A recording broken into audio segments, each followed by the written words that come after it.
বাংলাদেশের অঙ্গ সহযোগী সংগঠন ইসলামী ছাত্র আন্দোলন বাংলাদেশের কেন্দ্রীয় সম্মেলন চলছে সোহরাওয়ার্দী উদ্যানের মুক্ত মঞ্চে। আমি এই মুহূর্তে রয়েছি সোহরাওয়ার্দী উদ্যানের মুক্ত মঞ্চে। এখানে আপনাদেরকে দেখানোর চেষ্টা করছি আশপাশে সারা বাংলাদেশ থেকে আগত ইসলামী আন্দোলন এবং ইসলামী ছাত্র আন্দোলনের হাজার হাজার ছাত্র জনতার উপস্থিতি কিন্তু লক্ষ্য করা যাচ্ছে আজকের এই কেন্দ্রীয় সম্মেলনে উপস্থিত রয়েছেন ইসলামী আন্দোলন বাংলাদেশের মোহতারাম আমির হযরত পীর সাহেব চরমোনাই, মুফতি সৈয়দ রাজাউল করিম এবং ইসলামী আন্দোলন বাংলাদেশের নায়েবে আমির মুফতি ফয়জুল করিম।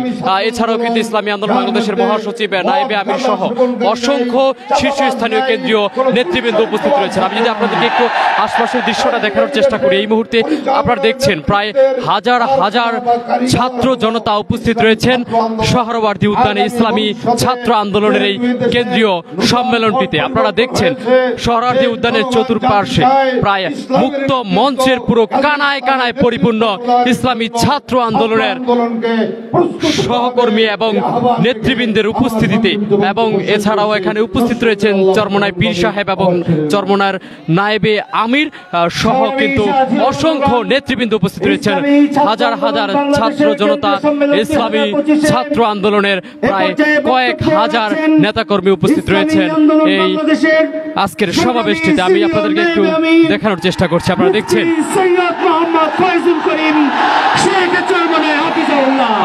আপনারা এই মুহূর্তে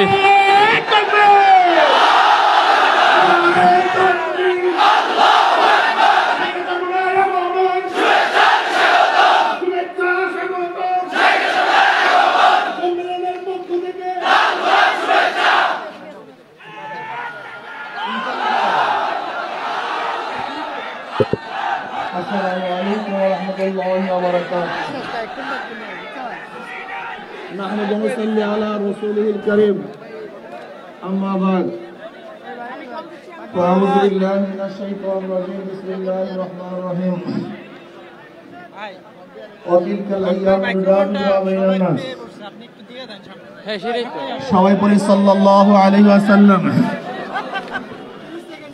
ইসলামী ছাত্র আন্দোলন আয়োজিত আজকে ছাত্র সম্মেলনের সম্মানিত সভাপতি,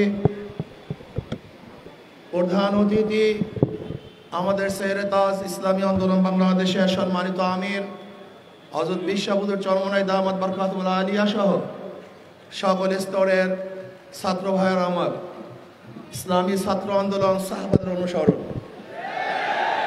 ইসলামী ছাত্র আন্দোলন রুহানিয়াত ও জিহাদের সমন্বিত প্রয়াস। ইসলামী ছাত্র আন্দোলন নিজেকে গড়ার ভিত্তিতে সমাজকে গড়তে চায়। ইসলামী ছাত্র আন্দোলন এদেশে ইসলাম হুকুমত কায়েম করতে চায়। ইসলামী ছাত্র আন্দোলন এই ভূখণ্ডকে রক্ষা করতে চায়। ইসলামী ছাত্র আন্দোলন বৈষম্য দূর করতে চায়। ইসলামী ছাত্র আন্দোলন প্রত্যেকটা মানুষের অধিকারকে ফিরিয়ে দিতে চায়। ইসলামী ছাত্র আন্দোলন সাম্য, মানবিক মর্যাদা, সামাজিক ন্যায় বিচার প্রতিষ্ঠিত করতে চায়। ইসলামী ছাত্র আন্দোলন যেই সমস্ত এতিম, মিসকিন, বিধবা, নিঃস্ব অবস্থা আছে তাদের পাশে দাঁড়াতে চায়। ইসলামী ছাত্র আন্দোলন বাংলাদেশ প্রত্যেকটা মাজলুম মানুষের পাশে থাকতে চায়। ইসলামী ছাত্র আন্দোলন নিজের বুকের তাজা রক্ত রাজপথে ঢেলে দিয়ে ইসলাম হুকুমত কায়েম করার ভিত্তিতে প্রত্যেকটা মানুষের অধিকারকে ফিরিয়ে দিতে চায়। আজকে বাংলাদেশে দেখেছেন সেই জুলাই আগস্টের বিপ্লবে ইসলামী ছাত্র আন্দোলনের ভূমিকা ছিল প্রশংসনীয় এবং চোখে পড়ার মতো। অন্য অন্য ছাত্র সংগঠনগুলি তাদের নামে রাস্তায় নামতে পারে নাই। ইসলামী ছাত্র আন্দোলনের নামেই তারা রাস্তায় ঝাঁপিয়ে পড়েছিল। ইসলামী ছাত্র আন্দোলনের বহুত কর্মী শহীদ হয়েছেন। ইসলামী ছাত্র আন্দোলনের বহুত সদস্য আহত হয়েছেন। ইসলামী ছাত্র আন্দোলন তারা সাহসিকতার সাথে রাস্তায় ঝাঁপিয়ে পড়েছিলেন এই ভূখণ্ডকে রক্ষা করার জন্য, ইসলামী হুকুমত কায়েম করার জন্য, প্রত্যেকটা মানুষের অধিকারকে ফিরিয়ে দেওয়ার জন্য। আমরা কি দেখেছি, অন্তর্বর্তীকালীন সরকার যে আশা, যে আকাঙ্ক্ষা নিয়ে অন্তর্বর্তীকালীন সরকার হয়েছিল, কিন্তু অন্তর্বর্তীকালীন সরকার সেই আশা এবং আকাঙ্ক্ষার বাস্তবায়ন করছে না। আজকে বিতর্কিত সদস্য নিয়ে পুরা সরকারকে প্রশ্নবিদ্ধ করেছে। ফারুকী সাহেবকে অন্তর্বর্তীকালীন সরকারের সদস্য কেন নেওয়া হয়েছে এই জাতি জানতে চায়। সব জায়গার থেকে এই বিতর্কিত সদস্যের ব্যাপারে আওয়াজ উঠলেও ফ্যাসিস্ট শেখ হাসিনার মতো ঘাড় তাড়াবাই করে এখনো সেই ফারুকীকে বিদায় দেওয়া হয় নাই, বরং সেখানেই রাখা হয়েছে।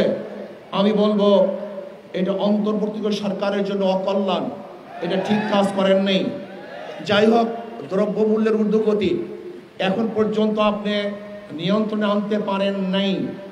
চাঁদা বেড়ে গেছে, আপনারা দেখেছেন এই পর্যন্ত প্রায় 500-র উপরে খুন হয়েছে, 4000-এর উপরে ধর্ষণ, ইফতিজিং, চুরি ডাকাতির মামলা হয়েছে 4000-এর উপরে।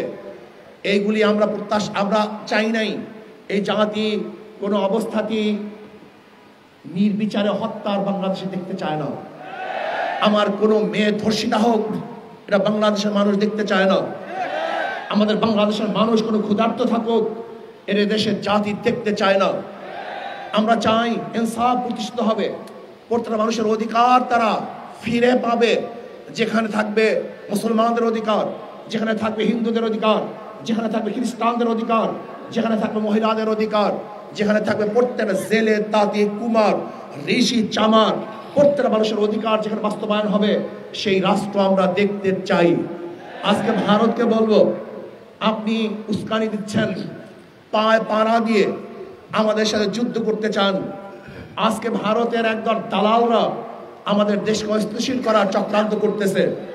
আমি বলবো ইসকন এটা হিন্দুদের কোনো সংগঠন নয়, এটা সন্ত্রাসীদের সংগঠন, এটা টেররিস্টদের সংগঠন।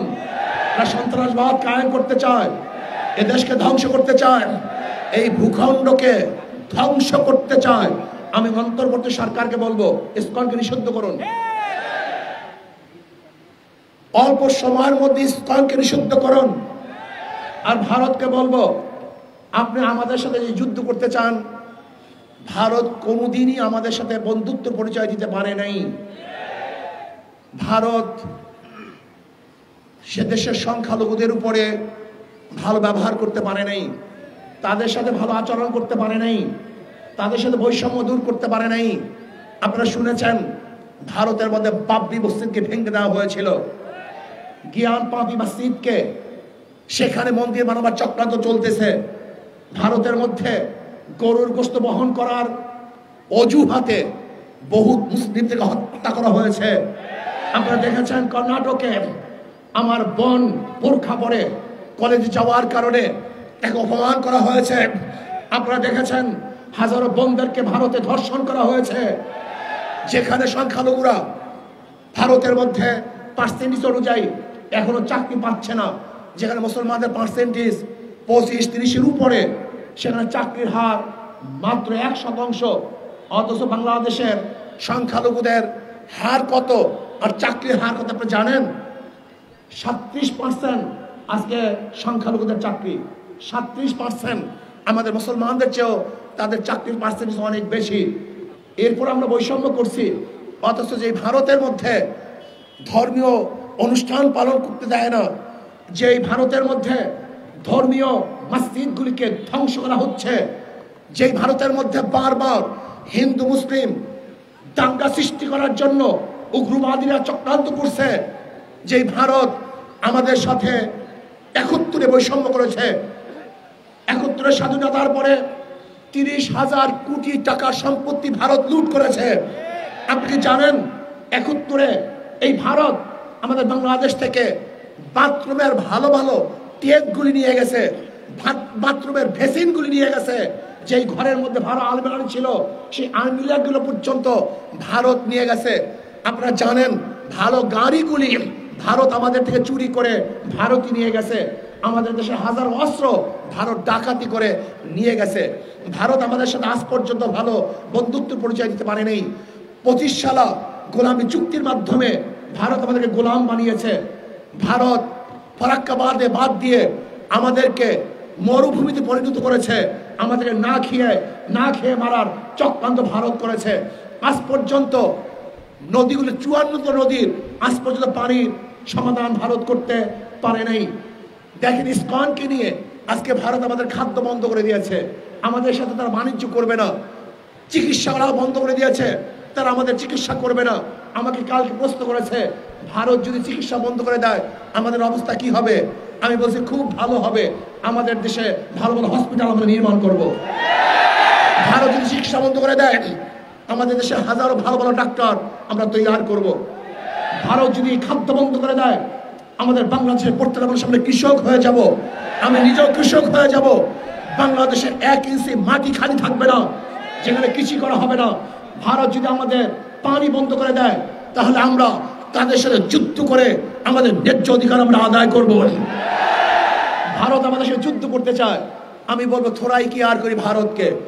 ভারত আমাদের সাথে যুদ্ধ কোনোদিন করবে না। যদি যুদ্ধ করার দুঃসাহস দেখায় তাহলে ভারতের কালো হাতকে ভেঙে দেব। যদি ভারত আমাদের সাথে যুদ্ধ করতে চায় তাহলে বাংলাদেশের প্রত্যেকটা নাগরিক তার ঐক্যবদ্ধ হয়ে ভারতকে এমন শিক্ষা দিবে, এমন পরাস্ত করবে, তাদেরকে এমন ভাবে পরাজিত করবে যে পরাজিত ভারত কোনোদিন দেখে নাই, দেখবে না ইনশাআল্লাহ।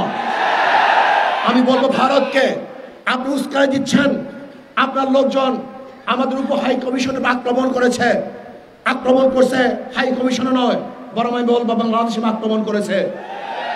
ভারত আমাদের পতাকাকে অপমান করেছে, আমি বলবো ভারতে বাংলাদেশের পতাকা অপমান হয় নাই, গোটা বাংলাদেশ অপমান করেছে।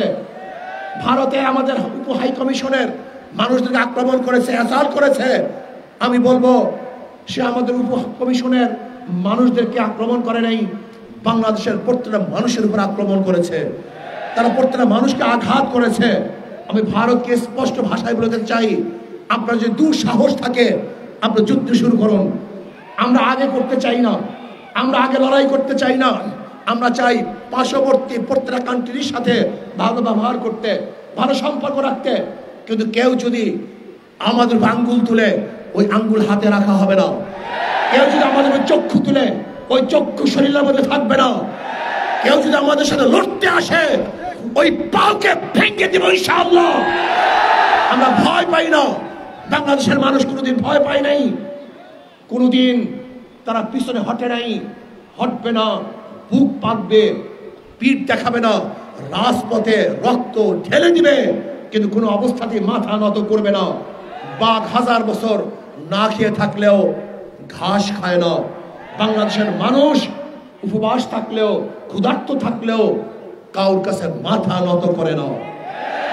আমরা বাদশার জাত, বাঘের জাত, আমাদের ইতিহাস আছে, আমরা জীবন বা লড়াই করে এই বাংলাদেশকে রক্ষা করেছি, এখনো করব, ভবিষ্যতেও করব। তো ইয়ার থাকুন, ভারতের যেমন আগ্রাসী হামলার থেকে আমরা ইনশাআল্লাহ অবশ্যই তাদেরকে প্রতিহত করব, বাধা দেব, এদেশকে স্বাধীন রাখবো ইনশাআল্লাহ। আজকে হোক কালকে হোক ইসলাম হুকুমাত কায়েম করব। আল্লাহ আমাকে এবং আমাদের সবাইকে ইসলাম হুকুমাত কায়েম করার তৌফিক দান করেন। ওয়া মা আলাইনা ইল্লাল বালাগ। আসসালামু আলাইকুম।